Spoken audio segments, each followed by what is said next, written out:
I'm a teacher. I have students. From my point of view, this student did not work hard. And I asked the student, hey, did you do your homework? No. You're not working hard. No, I'm a hard worker. His point of view, very confident, is what? He's a hard worker. Me as a teacher, I look at his work. I know him for 5 years. I've been failing him for 5 years. He's in the same class. I have a right to say that he's what? Not a hard worker. Now you have a difference in point of view. Whose point of view is more valid? Mine, because I'm in a position of experience. I know better in this case. Okay. Somebody claims they believe in God. And Allah says they don't believe. Whose claim is valid? Allah's claim. How is that possible that somebody says they believe but Allah says they don't? Is that possible? Is that difference of point of view possible? Yeah, it is possible. Because to Allah, He's not just judging what comes out of your tongue. He's actually passing judgment of what lies inside of your heart, deep inside of your heart. It's far even beyond action, even your intentions. He sees the reality of it. This ayah, when He says, those who believe in Allah, is He talking about those who believe in Allah from their own point of view or from His standards? This is from His point of view. When Allah Azza wa Jalla says, لَقَدْ كَفَرَ الَّذِينَ قَالُوا إِنَّ اللَّهَ ثَالِثُ ثَلَاثَ, those who say Allah is a third of three, have disbelieved. That is not a statement of Iman, that is a statement of kufr. That's from Allah's point of view, that doesn't count as Iman. That does not count as Iman. So which Nasara is He talking about? He's talking about the Nasara who don't say Allah is a third of three. You understand? Among the Yahud you have those who said, إِنَّ اللَّهَ فَقِيرٌ وَنَحْنُ أَغْنِيَاءٌ. Allah is bankrupt, we're the ones that are rich. That came out of their mouths. When those Yahud that said that, and after saying that, they say, no, but we still believe in God. God's own point of view is, you could say whatever you want, I don't consider that belief in Allah. In other words, belief in Allah is actually what He says belief in Allah is. Not from your point of view. Look, in America, we are a religiously free society. In a state like, Arkansas, you have, I used to spend a lot of time in Little Rock before, and in Little Rock you have the most churches per square mile, and most denominations, most varied denominations. Every one of those churches has a belief in God. But are they all different? Yeah, completely different points of view on who God is and what He means and what it means to make Him happy. Their faith in God varies so much. Allah is saying here, not if you feel like you believe in Allah, but you actually believe in Allah as He wants you to believe. And by the way, Allah revealed some things about Himself that we could never have known. There are names of Allah, we could have known some names. He's Ar-Rahman, He's Al-Malik.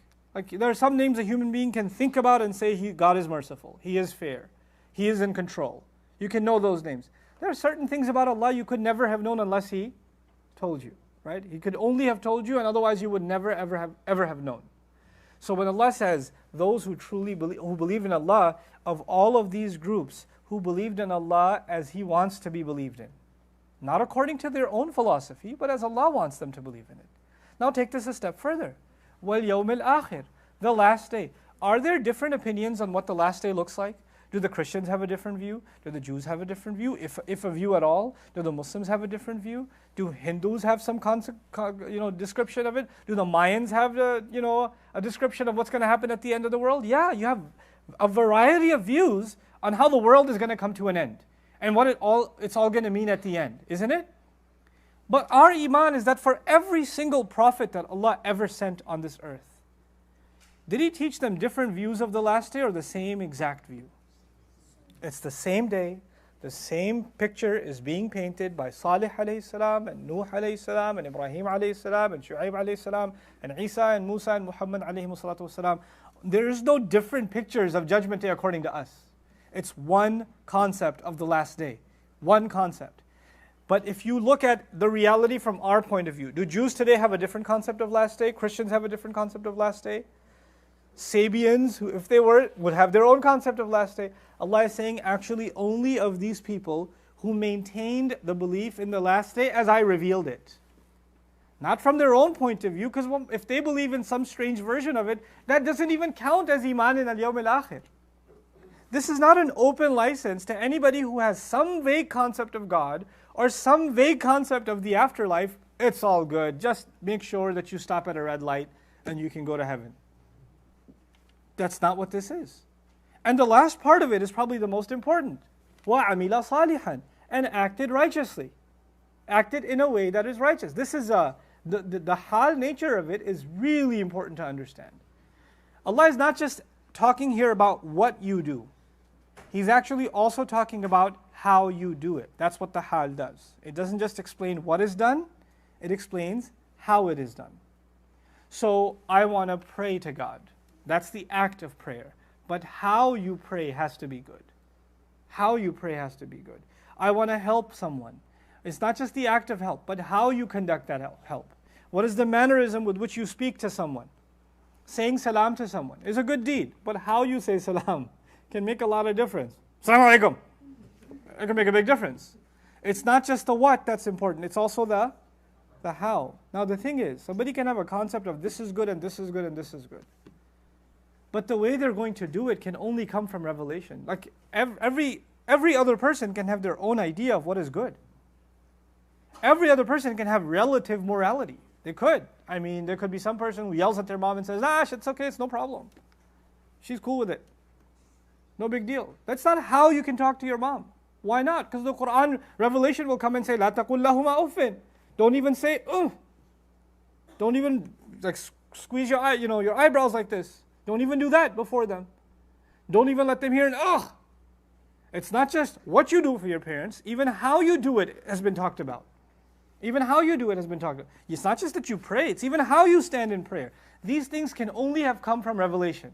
In other words, it's not some vague, generic concept of being good, but rather they acted righteously in the same God who introduced himself, the same one who showed them their final destination, also showed them this is what it means to be good.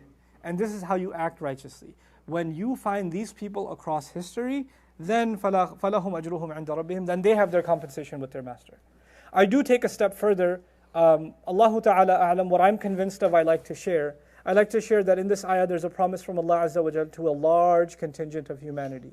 People in the world that have no idea what Islam is, and if they only know anything about Islam, it's something scary and tainted.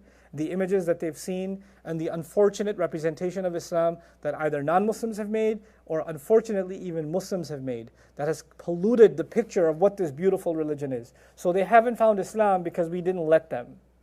The only reason they haven't found Islam is we didn't let them. There are lots and lots of people in the world who are just really good people. They're really, really good people. And they, wallahi, like if you look at their character, their behavior, their dealings with people, they make Muslims feel bad. In their honesty, in their integrity, in even their spirituality. But the thing is they're looking, they're seeking. They're seeking. They're trying to find the truth. And Allah Azza wa Jalla has made a promise to all those that are good, that are seeking to find the truth, that Allah will not let their pursuit go to waste. As a matter of fact, this pursuit itself is a sunnah of the Prophet sallallahu alaihi wasallam. وَوَجَدَكَ ضَالًّا فَهَدَى. He found you lost. You can only get lost when you're looking and you don't know where to look. He's looking and looking, and then He guided you. Allah will not take those who are looking and seeking and trying to find the truth and let their effort go to waste. Those who sincerely came to Allah. I even argue, Isa alayhi salam, he delivers his message to Banu Israel. And, they most of them reject. And centuries later, you have the story of the people of the cave. Ashabul Kahf, that's mentioned in the Quran. These people did not see a prophet. They did not believe in Torah or Injil. They didn't know any of it. All they knew is we can't worship idols. We can't do that. They had no other concept of Islam than that. لَن نَدْعُوَ مِن دُونِهِ إِلَهًا لَقَدْ قُلْنَا إِذًا شَطَطًا. That's it. That's all they had. And Allah Azza wa Jal, despite Isa alayhi salam having come, and them still not knowing about him, they're still heroes in our religion. They're still great in our religion. Because Allah acknowledges those that are seeking, even though they haven't taken the Shahada or they haven't seen Islam yet. It hasn't come before them yet. So passing judgment on people who are in that journey is impossible for you and me. I'm not saying you should look at other people and say, this one's going to heaven, this one's going to heaven. That's none of our business anyway. We can't even say that about ourselves. What are we going to say that about anybody else? But for us to say that no people who have not taken the shahada are definitely going to Jahannam is also an overstatement. That is not what this deen preaches. There's no evidence to that statement across the entire religious literature. That unless people take the shahada, and explicitly come to Islam, it does not answer the question of those who were never exposed. It doesn't answer, but these ayat do. These ayat have that room in them. But regardless, when they do find the truth, that truth has to be in line with the teachings of our deen.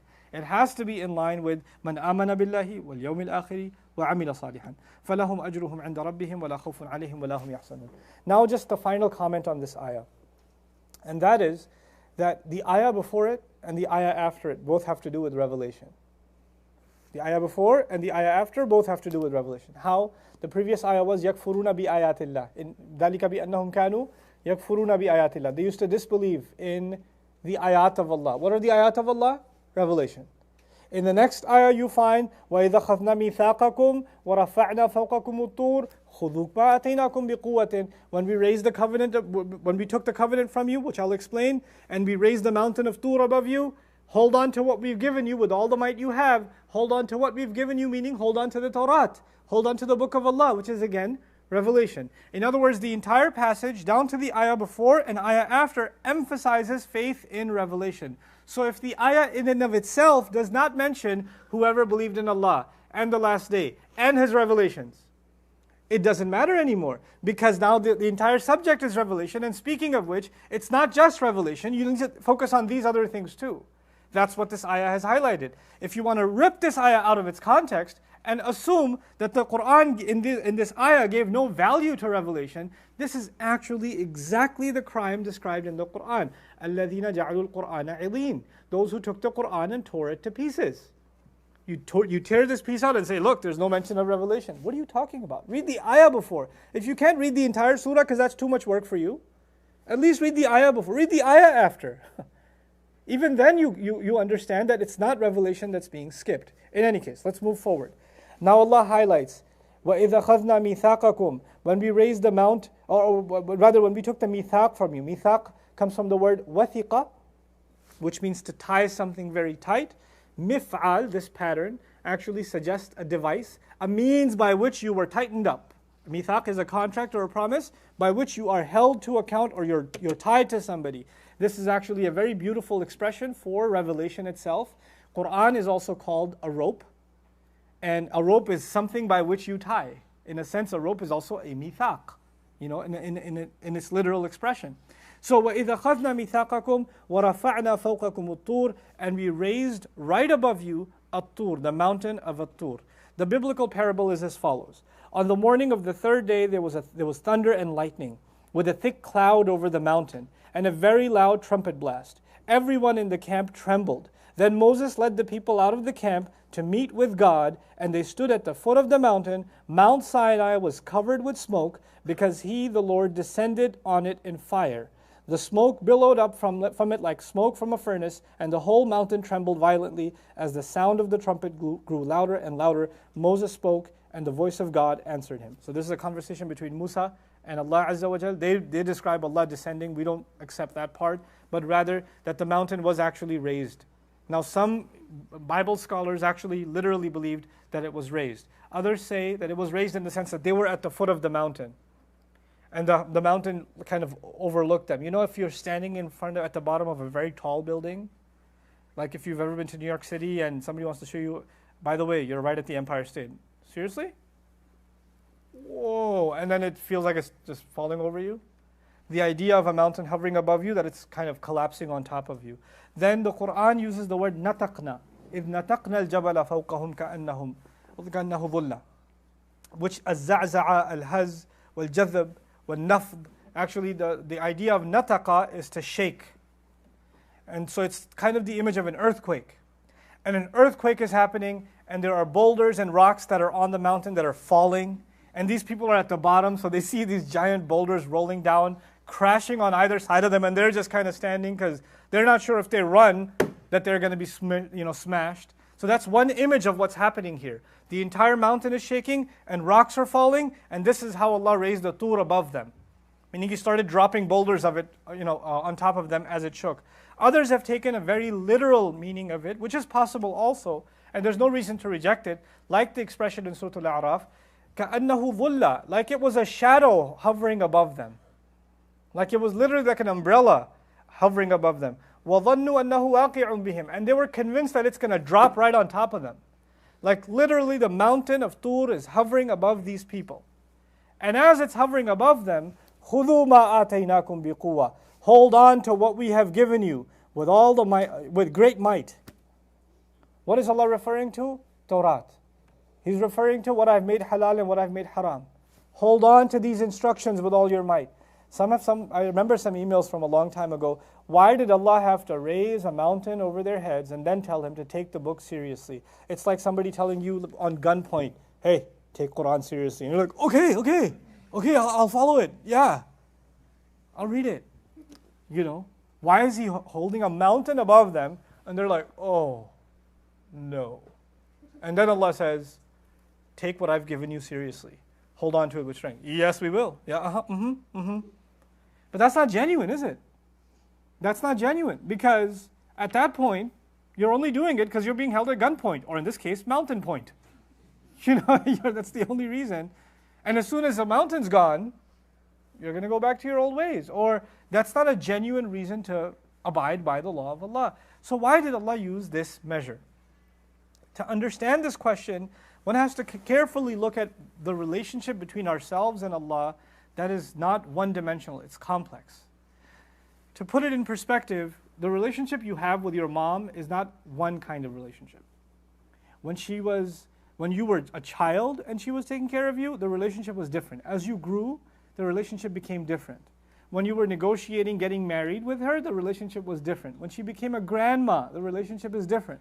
That it's the same mom and you, but the relationship has gone through lots of changes.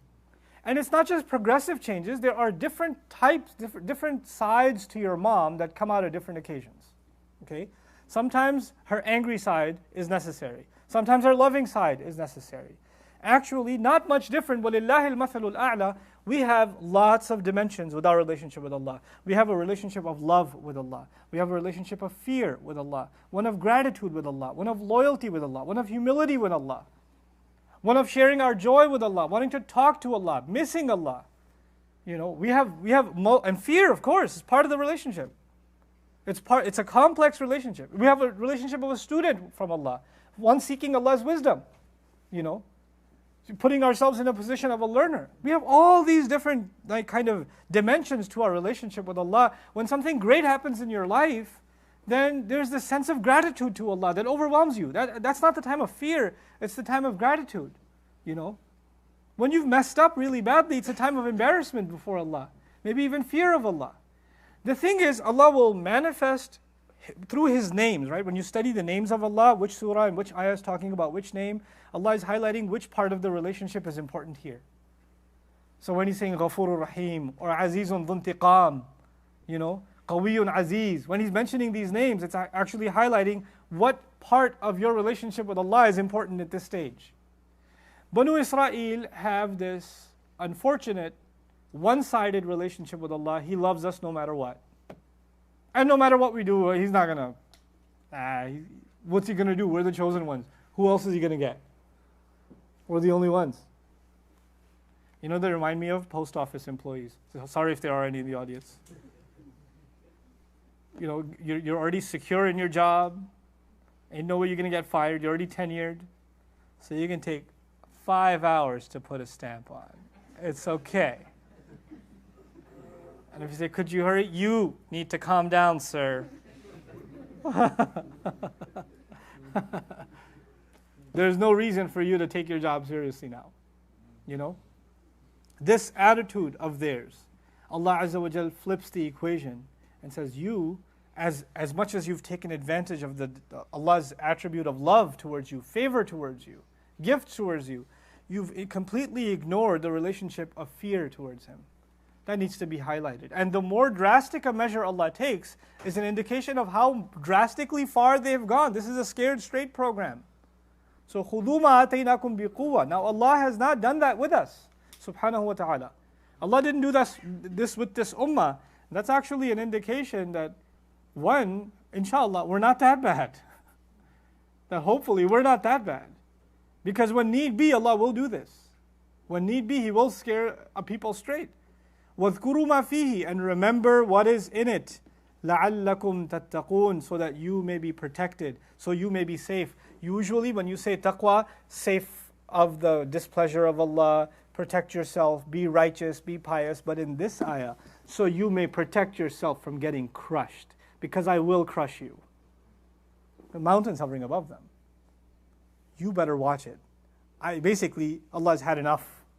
خُذُوا مَا آتَيْنَاكُمْ بِقُوَّةٍ. And you better remember what's in it. Now in these words, we are learning the relationship that a deteriorated believing nation has to have with their book. Let me say that phrase again so it echoes in your head. What is the guidance for a deteriorated believing nation so that they can be protected? خُذُوا مَا آتَيْنَاكُمْ بِقُوَّةٍ وَاذْكُرُوا مَا فِيهِ. Hold on to what I have given you, what we've granted you, with great might. What has Allah given us? Quran. The way they were supposed to hold on to Tawrat, we are supposed to hold on to Quran. And holding on to something with great might, what in the world does that mean? Quran is never going to be a casual read for you and me. We're going to pore over every word, and we're going to hold on to this guidance, and we're going to try to understand it to the best of our ability, and then see the world through it as though this is the only guide for our survival. I didn't share with you the concept of a taswir al-fanni fil Quran al-Kareem, artistic depiction in the Quran. One of the most beautiful images in the Quran is in the first ayat of Baqarah. I didn't share it with you, I'll share it with you now. This is a good occasion to share it. When Allah says, ذَلِكَ الْكِتَابُ لَا رَيْبَ فِيهِ هُدًى لِلْمُتَّقِينَ, you can actually turn that into a picture. That's actually a painting. Let me show you how. Imagine for a moment that you are on a journey. It's dark and dangerous. You're up on top of a cliff somewhere. One wrong step and what's going to happen? You're down. You're down. You're gone. Now, in every step you take, you're being extra what? You're being extra cautious. But you cannot be cautious unless you have some light. Some light. And or some direction being offered to you. Somebody says, you can't even see for yourself. You're being told, turn left and take 3 steps. Are you sure? Yeah, just take 3 steps. Don't take 4, because you get killed. Just take 3. Okay. The person whose directions you're going to follow, you can't have any doubts in it. If you want to protect yourself, you're going to have to follow the guidance without any doubts. لا ريب فيه هدى للمتقين. The idea of holding on to guidance with all your might and following it as closely as you possibly can, because if you veer off the path, you're going to, irda, what's literally the Quran calls irda, or taradda, falling off a cliff. That's the image described of someone who loses guidance. Literally falling off a cliff. Habata. They descended. That's not the position we want to be in. So just looking to the book of Allah for counsel on every turn, at every occasion, that's the relationship the Israelites were asked for. And then they were told, وَاذْكُرُوا مَا فِيهِ. And mention what is in it. It means 2 things. Remember what's in it, and also means mention what's in it. Why is that important? In this halaqah right now, people are watching live or they're going to watch a recording. You guys are sitting in the masjid, I'm talking. We're in the environment where we're remembering what he says. But then when we leave here, and we're home, and we're in the middle of an argument, or we're about to make a transaction online, or we're about to go drive somewhere to see certain friends, that's the time to remember it. Like right now is easy to remember. The time to remember it is when you need it. This is just so it can be reinforced in all the other non-masjid times, the non-Ramadan times. وَاذْكُرُوا مَا فِيهِ. Make mention of what is in it. And the beauty of our book, Allah made it easy to memorize. يَسَّرْنَا الْقُرْآنَ لِلذِّكْرِ. So just you reciting Quran with reflection when you're driving, when you're walking around, when you're just doing nothing, just recite. Just recite. And you will remember the teachings of Allah and they'll come into your life.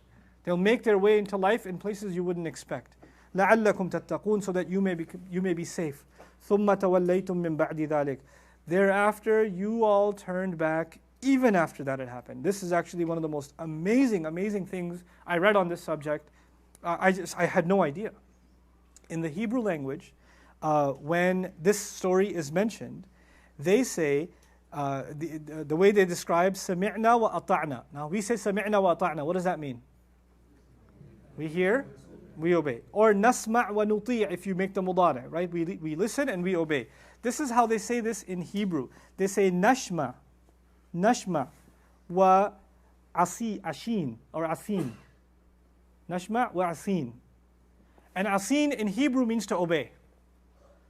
Quran says, قَالُوا سَمِعْنَا وَعَصَيْنَا, which is close to the pronunciation to what Hebrew word? Asin. But the thing is, in Hebrew, asin means what? To obey. But asina in Arabic means to disobey. So the Quran says, you people said, we hear and we disobey. And the Bible is saying, using the same exact phrasing, we hear and we what? Obey. We hear and we obey. The Quran is actually giving the opposite translation. Or is it? The Quran is saying, you said we obey, but what you actually meant and what you actually did and how you actually move forward is you disobeyed. This is actually combining the Jewish account, the Hebrew Bible's account, and the Quranic account in a remarkable way. I never understood, how could the mountain be hovering above them and they say, we hear and we disobey? Because if they say that at that time, what's going to happen?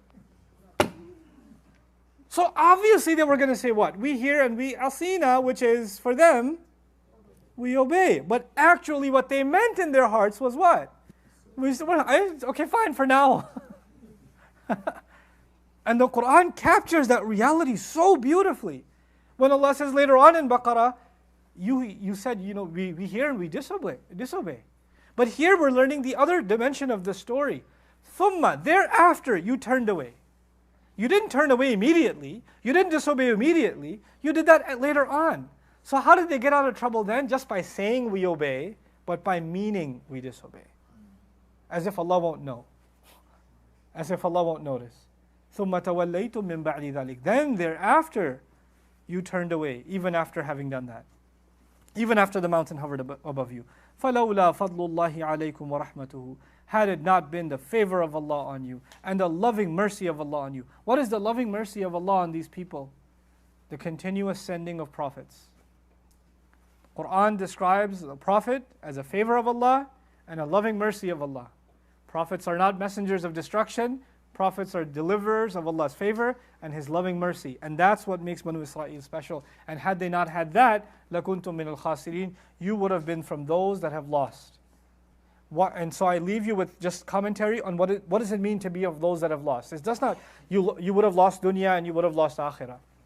What happened to all the other nations that used to have prophets thousands of years ago, and over time, did they keep their religion or lose it? They lost it. They lost it. Prophets kept coming and kept renewing Torah. Their corrupt rabbis would make changes to it, and the prophets would come and keep fixing it and fixing it and fixing it. And had they not come and constantly fix, they would have been the ultimate losers. They would have lost their faith. They would have lost their revelation. Whatever remnants of revelation we have left today, even that wouldn't have been there if prophets didn't keep on coming, one after the other after the other. Like Rasulullah ﷺ describes about them. This is the only way you would have saved yourself from, you wouldn't have been from the lost. You know what this ayah means for us?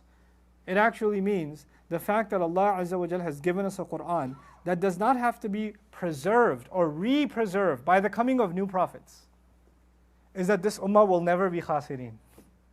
This ummah will never be losers.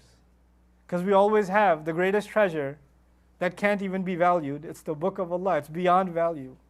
So they could have lost their book. We can't. We could forget our book, that's for sure. They misinterpret our book. These people used to change the letters.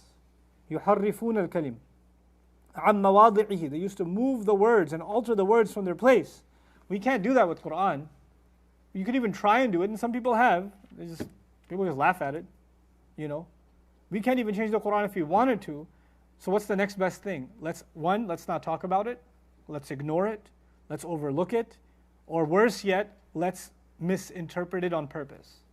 Let's present a meaning that we know is not the meaning. just so we can make people happy. This is our attitude towards the Quran now. We have more fear of Allah than we have loyalty to the word of Allah. This same word of Allah that says, وَكَلِمَةُ اللَّهِ هِيَ الْعُلْيَا. The word of Allah is in the supreme place.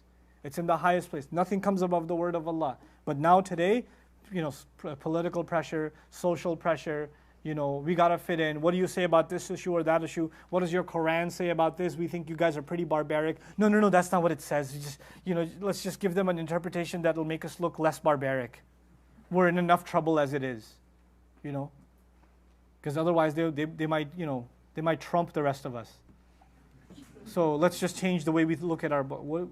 Then you're the ultimate losers. Then you're losers. We have to show an allegiance to this book, and when you do, that is the only time you're protected.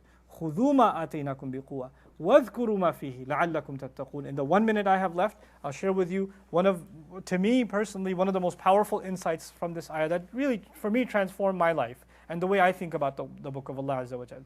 I learned it from what Allah said to the Jews, and when He was telling them to hold on to their book. When you hold on to the book tightly, that's not enough. That's not enough. وَاذْكُرُوا مَا فِيهِ. Then you have to remember what's in it, and you have to remind what's in it. You have to mention what's in it. What happens in the Muslim society is there are some people who hold on to the book with all of their might, but they don't share it. They only share it in their own circle. If the people will come to a dars that they're doing, good enough. I'm not going to go to them. You want me to go to those people's houses? Those people don't even pray. Those women don't even wear hijab. Not one of those guys has a beard. You want me to go to their house and talk to them about Quran? Or reach them? No. They should come to the masjid. They should come to me. How are you going to fulfill وَاذْكُرُوا مَا فِيهِ? Mention what is in it. To mention what's in it, the people who are holding on to it have to be ambassadors of it too. They have to reach every nook and cranny and share and keep mentioning what's in it. And that's how taqwa will come to the people that had no idea what taqwa was. This Quran can transform people. You think somebody's conservative, somebody's liberal, somebody's religious, somebody's progressive. These are in hiya illa asma'un sammaytumuha. These are names you came up with, man. The hearts are the property of Allah. And when the heart listens to the word of Allah, the way the heart is transformed is beyond my control and beyond your control. Our job is just to share the word of Allah without judgment, without bias, without restriction. And then what it does in the hearts of people, that's between them and Allah. That's when you get taqwa. لَعَلَّكُمْ تَتَّقُونَ لِأَنَّ التَّقْوَى فِي الْقُلُوبِ. Taqwa is here. So you will develop what is in your hearts. If you do right by this book, you become ambassadors and sharers of this book. You don't have to be a scholar to do so. If you know a little bit about the Quran, share it. If you learn something small about the Quran, share it. Tell somebody about it. Now in today's time, sharing something about the Quran has become so easy. You could just take a clip of a video and put it on a WhatsApp group, or like something, or share something, or text something, God, it's become so easy now. So we have an opportunity to just share. And I'm not just talking about sharing online, but even personally. Just share something about the Quran that moved you. By the way, nothing will affect other people. And yes, people are moved by what they watch online or what they see, and I certainly am a big believer in that. That's why I'm online all the time.